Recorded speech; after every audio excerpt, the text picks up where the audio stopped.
Hello, and welcome to the Brutal Iron Gym podcast, where our goal is to cut through the BS and deliver the brutal truth about topics related to health and happiness. Today's podcast number 1768.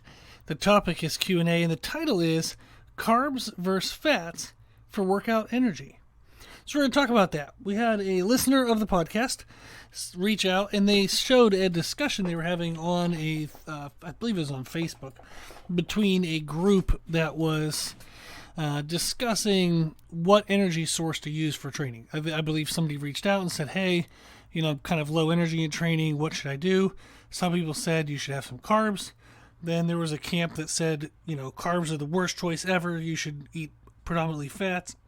And then it went kind of haywire. So it's talking about nutrition in the public scheme. It can be very frustrating because people don't have to have any education or experience to have a very strong opinion, which is kind of wild. That's always struck me as odd, even when I was younger, just that somebody would have a very strong opinion, but they would have absolutely no knowledge and were much experienced. Maybe they had their own personal experience and that was it.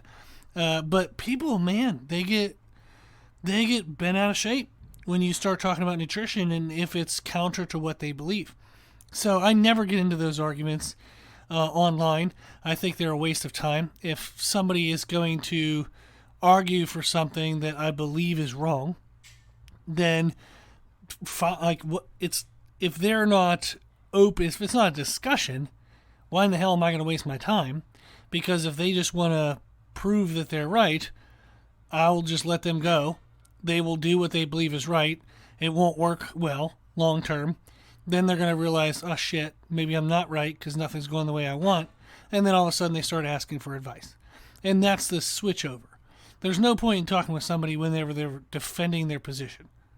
If they're asking for advice, then hell yeah, have that conversation.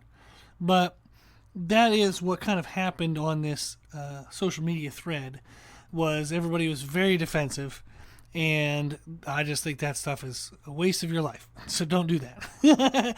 However, I did want to touch on the topic because I think it's actually kind of a neat topic. And as you'll find with anything I ever say, it's almost never as sensationalized as what people make it out to be, because I'm not trying to sell you a product. Or I've worked with so many freaking people at this point. I've had over 3,000 clients, and I've helped people run marathons. I've helped people win very short duration explosive events. So you can think of like everything under the sun. I've helped with everything. And what you start to see is there's a lot of common threads.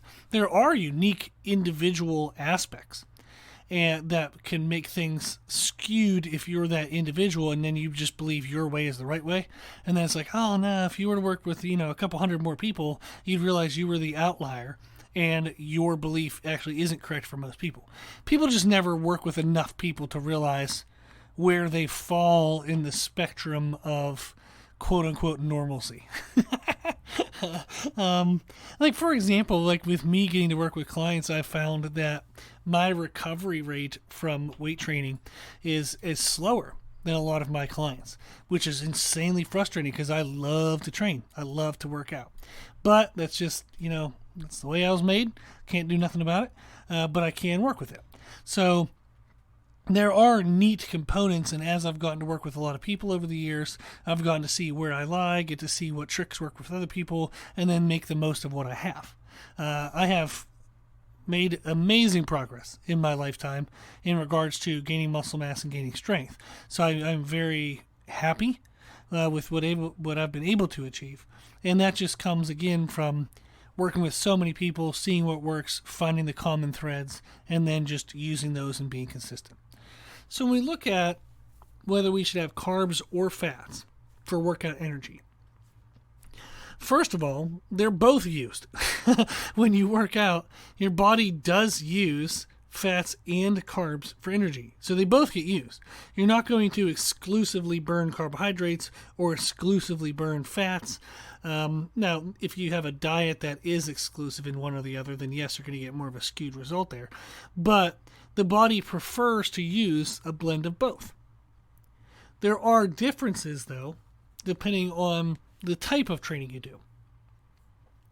At lower intensities, and this would be typically classified at like under 40% of your VO2 max. I used to teach exercise physiology at the local university, Winthrop University, and we did VO2 max testing. I taught the students how to do that, exercise science students and everything. So I'm very familiar with all that. But at lower intensities, which are kind of like longer duration events, think of like a half marathon or a marathon or, like a trail hiking. Just something where you're at an intensity, like there's definitely intensity to what you're doing, but it's sustained for a long period of time. 40 minutes, an hour, way longer than that, but long duration. And it's just this low kind of monotonous intensity, just boom, boom, boom, boom, just slow, steady, but forever. At low intensity, long duration, the body prefers to use predominantly fats. And that's why in a lot of like running communities, you'll see ketones supplements, which are kind of the broken down form of fats. Now, when you eat carbohydrates, it breaks down to glucose. We are typically more familiar with that terminology. But when you eat dietary fats, it breaks down to ketones. And, there's a process to it. But ketones are kind of like protein and amino acids. Protein breaks down into amino acids, fats break down into ketones. So if fats are predominantly used for lower intensity, longer duration events, then people will take ketones as a supplement. And that is going to be more like marathoners, triathletes, people who do that low intensity, longer duration. They'll often use low carbohydrate diets.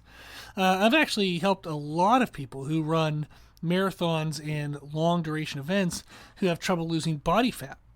And the reason why is their diets are really high in carbohydrates, but their activity style uses predominantly fats. So they don't get a great usage of the energy nutrients that they're consuming. So therefore they have kind of like a skewed body composition. So when we take their carbs down, and we replace them with fats, and then we control the caloric intake to make sure it's appropriate for the activity, they tend to have a much better body composition. They're going to look a lot better. They're going to feel a lot better. And I've done that hundreds of times. It's a huge benefit for a long duration runner to understand that a lower carb diet, a higher fat diet, and again with appropriate caloric control and appropriate protein, is probably going to be better for them, not only for performance but also for aesthetics. So that's kind of neat to know. Now, on the opposite side of that, high intensity, short duration events, they tend to swing and kind of more so predominantly use carbohydrates. The body prefers carbohydrates. And that's because the energy demand is great and the body wants it quickly, like instantly, as fast as possible right now. And carbohydrates are metabolized into energy a lot faster than fats are. So the body tends to burn up and use up more carbohydrates before it can get to a significant amount of fats being broken down enough to be able to be used. This is why people like bodybuilders who do high intensity, short duration bouts of effort, they tend to favor really high carb, low fat diets. And that's for the most part. They're definitely going to find those outliers like I mentioned. But for the most part, most bodybuilding diets are going to be high carb, low fat. And that allows them to stay lean. It allows them to maximize their performance in training, so that way they can push the adaptation response that the training demands on the body, whether that's for bigger muscles, getting stronger or whatnot. So there are people, depending on the style of training they do, that would be better favoring fats, and there are people who would be better favoring carbohydrates. So it's helpful to know that, because then it allows us to say, kind of a smarter consideration of the question. Carbs or fats for energy, workout energy, which is best? You now can say, well, what type of workout am I doing? If I'm doing a high intensity, short duration, then carbohydrates are better. If I'm doing a low intensity, long duration, then fats are probably better. And you can now adjust your diet based on the type of training that you do. So it's not just a blanket kind of statement, it changes a little bit. And there are so many other factors as well. You talk about digestibility of foods, the preference of what foods you prefer and like, so that way you'll be consistent, availability, cost. There's a lot of things that go into what we would eat other than just simply, okay, if I'm doing long duration, I should do fats. Or if I'm doing short duration, high intensity, I should do carbs. It's mostly recommended that people follow neither extreme, where your diet is almost exclusively fats and proteins, or your diet is almost exclusively carbohydrates and proteins. The reason why is because if you're not 100% controlled with caloric intake, you can be left with excesses. So if you're consuming predominantly fats and you do a low intensity, long duration workout, but let's say you don't work out quite enough to use up those fats that you ate, and then that accumulates and accumulates and accumulates, then all of a sudden you can run into heart and kind of coronary issues. But on the other side, if you consume a bunch of carbohydrates, you do a high intensity, short duration workout, but you don't quite do enough of a workout to burn off all the carbohydrates you ate, then the carbohydrates build up, and then all of a sudden you can run into blood glucose issues, insulin issues, and a whole bunch of, they can throw off like cholesterol and some other odds and ends. There's negatives if either nutrient is taken to the extreme and isn't perfectly matched with how much you are using when you work out. And it's almost impossible to ever get that 100% correct. You'd have to be, connected to something that monitored, your carb versus fat usage all day, and then you would know what to consume, but we're never going to be in a situation like that. So it's best if people favor one nutrient over the other, but not act exclusive of one nutrient over the other. So, for example, and this is, rough numbers, just to get you the idea, is if I do low intensity, long duration exercise, so marathons, steady state running, maybe like steady swimming, steady pace swimming, but low intensity, long duration, my body, out of all the energy it's going to use, maybe it's going to be about 70% fat, 30% carbohydrates. So, I would want my diet to be 70% fat, 30% carbohydrates. If I do high intensity, short duration activities, and it's 70% carbohydrates and 30% fats in regards to my energy usage, then I should have the diet that favors the 70% carbohydrates. So the idea is you want a diet that leans into both carbs and fats, but is a little bit heavier into one than the other that corresponds with the type of training that you do regularly. Maybe you do a mix. So I have clients who do powerlifting and marathons. I have clients that do explosive strength-based work, but they also have to do long duration runs or rucks and like military type training, like tactical type training. Well, you can eat a little bit different each day. If you have a weight training day, favor carbohydrates that day. If you have a long duration day, favor fats that day. You can just switch it up a little bit every day depending on the type of training you're doing. And for the most part, if you're always doing a little bit of a blend, the stores are going to stay relatively full enough that you're going to have pretty good energy. And then each day, if you favor the right one, the right nutrient, you're going to perform a little better than if you weren't doing that. And then, as I said, there are other factors such as digestibility. So maybe you just digest carbohydrates better than fats. Well, then, even if you do low intensity, long duration, and you should be quote unquote eating more fats, but you're like, man, when I eat fats, I just have no energy. I feel lethargic. I feel bloated. Then maybe instead of 70-30 towards fats, you do 50-50. So maybe it's not exclusively carbohydrates. Maybe you still put some fats in, but it's just not as many fats as someone else who doesn't have an issue digesting fats. So digestibility is something that you would have to consider. It doesn't matter if you eat the perfect foods if you have an upset stomach and you're sick all the time, right? if you're gassy and bloated and you just feel crappy, no energy. That's not going to be the best approach. You want to find a balance that allows for digestive quality, but then balance that as close towards whichever way you want to lean, whether fats or carbs, based on your activity style. Preference. Some people just prefer carbohydrates. Some people just prefer fats.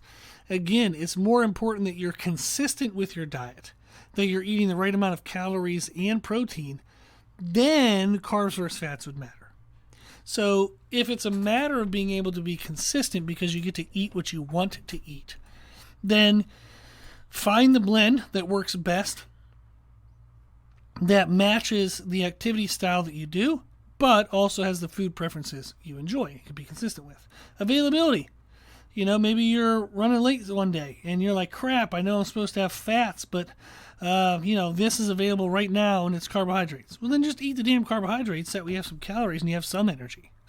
Vice versa. If you're not supposed to have fats before a workout, if you're not doing like a CrossFit workout, if you're just doing bodybuilding type stuff or body shaping, you can have some fats before the workout. It's not going to be the end of the world. It's not going to hurt you. If you are doing like CrossFit or super high intensity, like cardio-y type stuff, and you have fats, you might end up throwing up.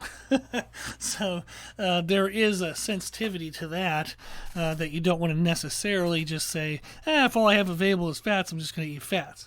If it's super high intensity, very short duration, you might be better off just pounding down some caffeine and then trying to eat extra after the workout. The best case scenario is don't get yourself behind by the time you get to training that you have to just eat some random thing that's around you. Hopefully the idea is to plan ahead and have that a little more thought out. But life is chaotic, and sometimes that's the best we can do.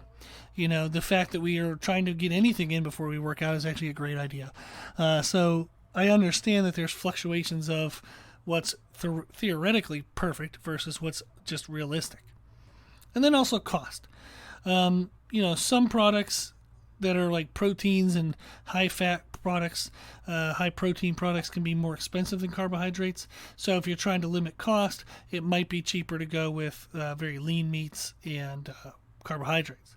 So we're trying to just blend this and find something that we can be consistent with that also allows us to make sure that we address the bigger picture items, which are our total calorie intake and our protein intake. Make sure those are on point first, regardless of what we have to eat.